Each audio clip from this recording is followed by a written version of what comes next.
नमस्कार, आदाब, सत श्री अकाल, राम राम, जय श्री कृष्ण, राधे राधे। आप सभी का स्वागत है आपके परिवार ऑनलाइन करियर प्लेटफॉर्म पे। मैं सौरभ यादव आप सभी को मैथ्स पढ़ाता हूं। आज हम आपको एक स्ट्रेटेजी बताने वाले हैं। वो क्या होने वाला है मेरे बंधु, आपके सीजीएल का एग्जाम बहुत नजदीक है। अभी सभी बच्चों का यही दुविधा होगा कि भैया हम मैथ्स को कम समय में कैसे रिवाइज करें, भैया हम 10 दिनों में मैथ्स को रिवाइज कैसे करें, किस चीज को पढ़े, किस टॉपिक को पढ़े, किस चैप्टर को पढ़े और किसको छोड़ दें। तो आज हम उसका संपूर्ण रणनीति बताएंगे कि भैया अगर आप इस चीज को कर लेते हैं तो मेरे बंधु 50 मार्क्स में, कितने में, 50 मार्क्स में आप 40 मार्क्स लाने का संपूर्ण दावेदार बनेंगे। आप डेफिनेट 40 मार्क्स ले आएंगे यदि मेरे कहे हुए बातों को आप फॉलो करेंगे। तो भैया करेंगे कैसे, क्या पढ़े क्या नहीं पढ़े। आप जानते हैं कि मैथ्स में 2 सेगमेंट होता है। आप कहोगे कौन कौन सेगमेंट होता है सर, तो मैथ्स में 2 सेगमेंट ये होता है। आप कहोगे सर मैथ्स में कौन कौन सेगमेंट होता है, तो मैथ्स में सेगमेंट होता है,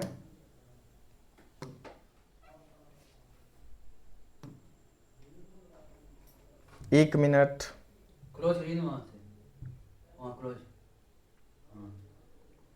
देखिए मैथ्स में 2 सेगमेंट होता है। पहला सेगमेंट आपका अर्थमेटिक का है, दूसरा सेगमेंट आपका एडवांस का है। भैया अर्थमेटिक में क्या पढ़े, बहुत इंपॉर्टेंट क्या है, किसको पढ़ना बहुत जरूरी है। उसके बाद एडवांस में क्या पढ़े, चैप्टर्स तो बहुत है, अर्थमेटिक हो या एडवांस हो, लेकिन हमारे पास समय कम है।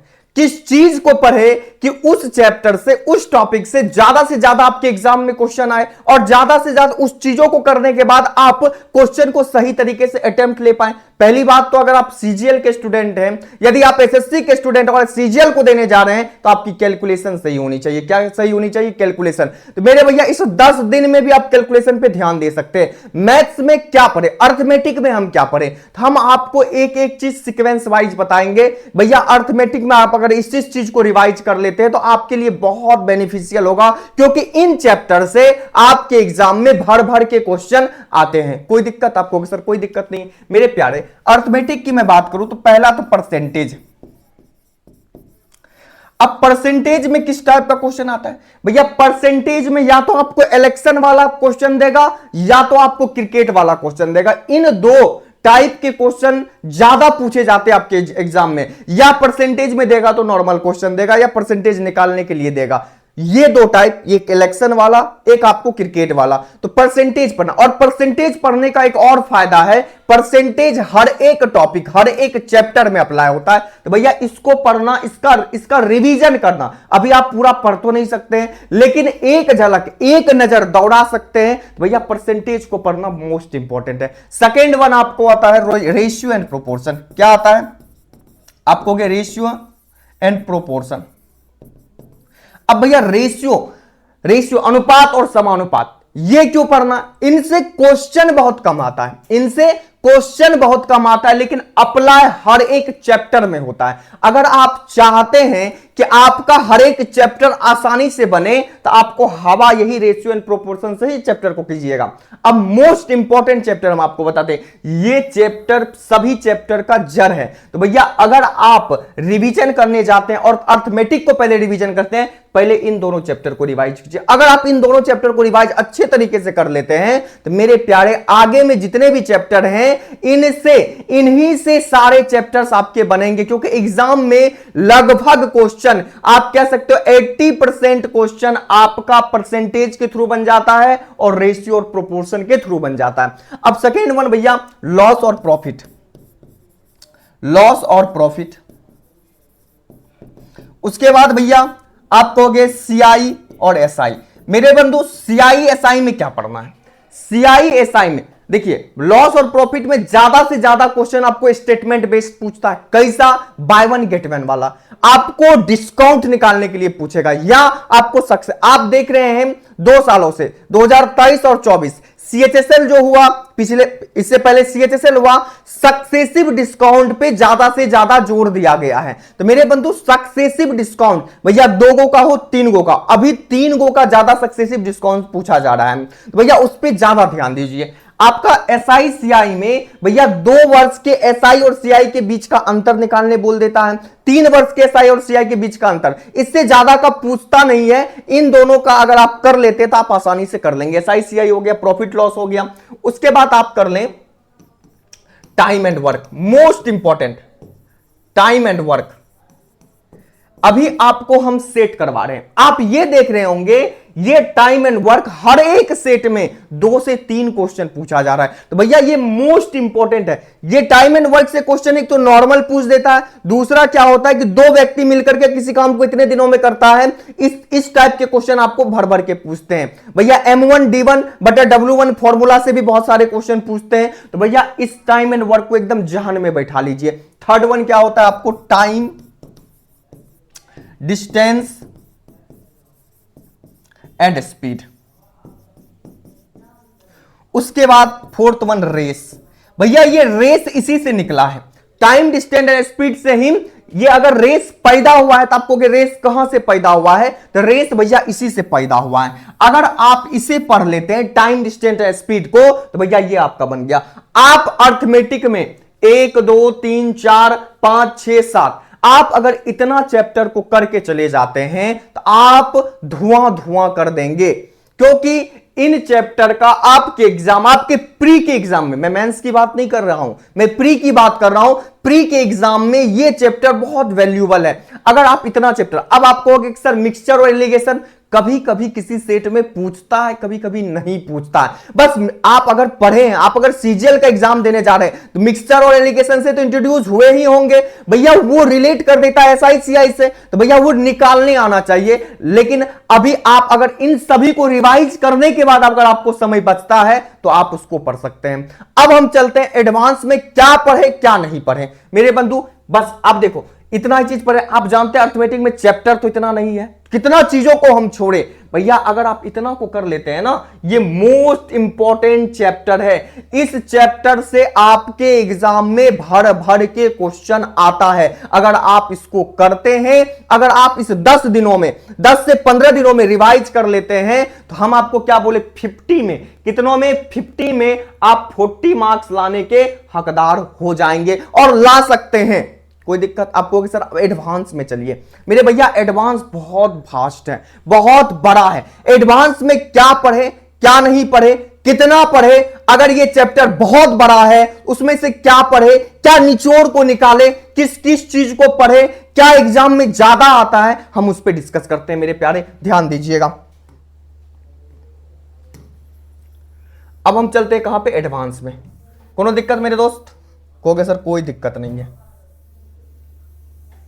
इत्मीनान से सुनिए, ये आपके लिए बहुत बेनिफिशियल होने वाला है।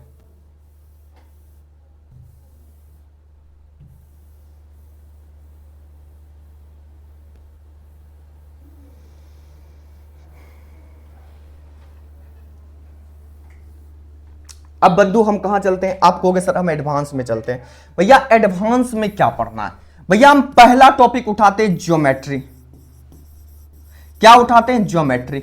मेरे बंधु ज्योमेट्री में क्या पढ़ना? ज्योमेट्री एडवांस का सबसे वास्ट टॉपिक है, सबसे बड़ा टॉपिक है। भैया बहुत कुछ नहीं पढ़ना। आप क्या कीजिए, ज्योमेट्री में एंगल की जानकारी ले लीजिए। किसका जानकारी ले लीजिए? आप कहोगे सर एंगल का। किसका? एंगल का। ये नॉर्मली अगर आप 7, 8 और 9 और 10 क्लास पास करके आए हैं तो ये पता होगा, आपको एंगल की जानकारी होनी चाहिए। सेकेंड वन आपको ट्रायंगल की जानकारी होना चाहिए। किसकी जानकारी होना चाहिए? ट्रायंगल। बस आप एंगल और ट्रायंगल की जानकारी ले लीजिए, उसके बाद सीधा पहुंचिए सर्किल पे। किस पे? सर्किल पे। आप ज्योमेट्री में इस 3 चीज को रिवाइज कर लीजिए। मैं दावे के साथ कहता हूं ज्योमेट्री का एक भी क्वेश्चन नहीं छूटेगा। आप 2017, 18, 19, 20, 21, 22, 23, जब जहां तक कि 24 में जो CHSL हुआ है वहां उठा के देख लीजिए, ये जो ज्योमेट्री पूछा जाता है आपके सर्किल का बहुत योगदान है। आपके सर्किल से ज्यादा क्वेश्चन पूछता है। अब हम बात करते हैं भैया और एडवांस में क्या पूछता है। आप पहुंचिए ट्रिगोनोमेट्री पे। कहां पे? ट्रिगोनोमेट्री। मेरे बंधु ट्रिगोनोमेट्री का जो बेसिक चीज होता है, ट्रिगोनोमेट्री का जो फंक्शन होता है, ट्रिगोनोमेट्री की जो आइडेंटिटीज होती है वो आपको आना चाहिए। सेकेंड वन आपको फॉर्मूला आना चाहिए। बहुत डेप्थ में नहीं जाना है। ट्रिगोनोमेट्री में नॉर्मल चीजें पूछी जाती हैं, आपको बस नॉर्मल चीजों को, अभी देखिए आप पूरा ट्रिगोनोमेट्री को रिवाइज नहीं कर सकते। आप क्या करो, एक बार फॉर्मूला फ्लैश कर लो। ट्रिगोनोमेट्री फॉर्मूला से ही बनता है, ट्रिगोनोमेट्री फॉर्मूला से ही बनता है। आप ट्रिगोनोमेट्री के सिर्फ फॉर्मूला को एक बार आंख के सामने से गुजार लो, आपका ट्रिगोनोमेट्री बन जाएगा। अब हम पहुंचते हैं अलजेब्रा पे। कहां पे? अलजेब्रा। आप अलजेब्रा में जानते हो, अलजेब्रा में आप जानते हो, आपको कि क्या जानते हैं हम अलजेब्रा में? ये जानते हो x प्लस 1/x बराबर कुछ दिया हुआ, x स्क्वायर प्लस 1/x² पूछ देगा, आपको x³ प्लस 1/x³ पूछ देगा, x⁵ प्लस 1/x5 पूछ देगा, या x⁵ माइनस 1/x5 पूछ देगा। भैया इस टाइप के क्वेश्चन आपके एग्जाम में ज्यादा होते हैं। और ये अलजेब्रा भी फॉर्मूला बेस्ड है, तो अलजेब्रा में भी किसी चीज को रिवाइज नहीं करना है, सिर्फ फॉर्मूला देखना। क्या देखना? फॉर्मूला। अब कहोगे sir coordinate geometry, AP, GP, HP, कुछ नहीं देखना है मेरे बंधु, कुछ नहीं देखना है। अगर इसको देखने के बाद समय बचे तब देखना है। अब आप कहोगे प्रोबेबिलिटी, स्टैटिक्स, नहीं देखना है, नहीं देखना है मेरे प्यारे। अगर समय मिलेगा तो देखना है। भैया आप क्या सब पढ़े, क्या सब पढ़े? हां, एक चीज और एडवांस में एक चीज और कर लीजिएगा, मेंसुरेशन। वैसे मेंसुरेशन में बहुत भास्ट चीज नहीं पूछता है, मेंसुरेशन में बहुत भास्ट नहीं, मेंसुरेशन में भी क्या पढ़ना है? 3D पढ़ना है। क्या पढ़ना है? 3D। 3D में भी क्या करना है? फॉर्मूला को रिवाइज कर लेना। क्या रिवाइज कर लेना? किसी भी फिगर का फॉर्मूला आपको आना चाहिए।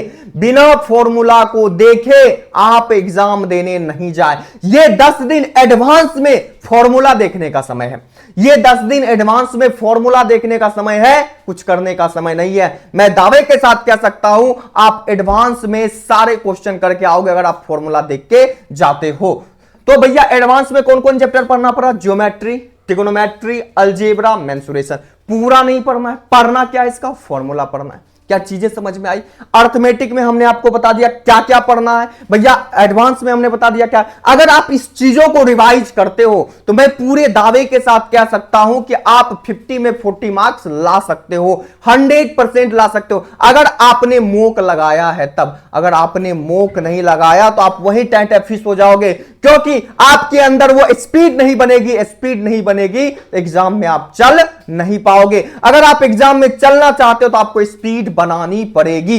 कोई दिक्कत? आपको सर कोई दिक्कत नहीं। अगर आप चाहते हो सिलेक्शन, अगर आप चाहते हो कि आप अब की बार 2024 में सफल होगे तो भैया हम मोक का सीरीज चलाएं, वो भी प्रीवियस ईयर मोक का सीरीज चलाएं मेरे बंधु। आपको मोक देना ही पड़ेगा। एसएससी बिना मोक का संभव ही नहीं है, बिना मोक का आप परफॉर्मेंस ही नहीं कर पाओगे एग्जाम में। अगर आप चाहते हो कि आप सिलेक्ट हो तो मेरे भैया आपका मोक सेशन चलता है 7 से 8 मैथ्स का, 11 से 12 रीजनिंग का, उसमें जरूर जुड़ो, वो बहुत फायदेमंद होगा। 2023 के हमने पूरा प्रण लिया है कि 2023 के सारे सेट को उधेर के रख देंगे और उनसे आपको बहुत फायदा मिलेगा। आप मिला लेना, आप एग्जाम दे के आना कि भैया प्रीवियस ईयर सेट बनाए थे, क्या उनसे नहीं आया? अगर नहीं आया तो आप हमें कहना, कोई दिक्कत? तो बंधु इतना चीजों को अभी 10 दिन 15 दिन फॉलो करो, अच्छे से पढ़ो, मन लगा के पढ़ो, माता रानी करे, आप माता रानी की कृपा से आप सेलेक्ट हो और जल्द वर्दी पहने और आपके माता पिता के चेहरों पर खुशियां आए। जय हिंद, जय भारत।